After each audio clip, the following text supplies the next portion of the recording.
नमस्कार,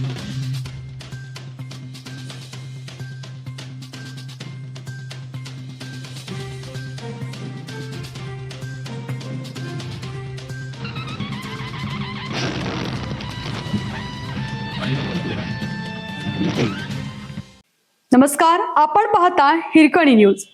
हिरकणी न्यूज प्रत्येक क्षण ताज्या घडामोडी आणि महत्त्वाच्या प्रत्येक बातमीसाठी नेहमी तत्पर. खासदार संजय दिना पाटलांची पत्रकारांना जीवे मारण्याची धमकी, पोलिसांसमोर आवाजच्या शिव्या. उद्धव ठाकरे गटातून निवडून आल्यानंतर शिंदे गटात सामील झालेल्या ईशान्य मुंबईचे खासदार संजय दिना पाटील यांचे वादग्रस्त वर्तन पुन्हा एकदा चर्चेत आलं आहे.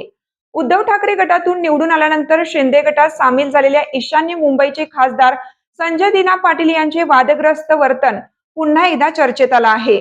यावेळी पत्रकारांनी त्यांची मुलगी व ठाकरे गटाच्या नगरसेविका राजुल पाटील यांच्याबाबतही प्रश्न विचारण्याचा प्रयत्न केला, मात्र परखड प्रश्नांना सामोरे जाण्याऐवजी खासदारांनी गैरवर्तन केलं. यावेळी पत्रकारांनी त्यांची मुलगी आणि ठाकरे गटाच्या नगरसेविका राजुल पाटील यांच्याबाबतही प्रश्न विचारण्याचा प्रयत्न केला, मात्र परखड प्रश्नांना सामोरे जाण्याऐवजी खासदारांनी गैरवर्तन केलं. त्यांनी प्रसार माध्यमांवरही संताप व्यक्त केला. काही दिवसापूर्वी ठाकरे गटाच्या नेत्यांना प्रत्युत्तर देताना संजय दिना पाटील यांनी माझ्या वाट्याला येणाऱ्यांना मी एकतर हॉस्पिटलमध्ये किंवा स्मशानात पाठवेन. आमच्या घराण्यात आम्ही एकेकाळी 5 लोकांची खून पाडलीत अशी फुशारकी मारली होती. यावर ठाकरे गटाचे खासदार संजय राऊत यांनी मुंबई पोलीस आयुक्तांना पत्र लिहून दिना पाटील यांच्यावर कारवाईची मागणी केली होती.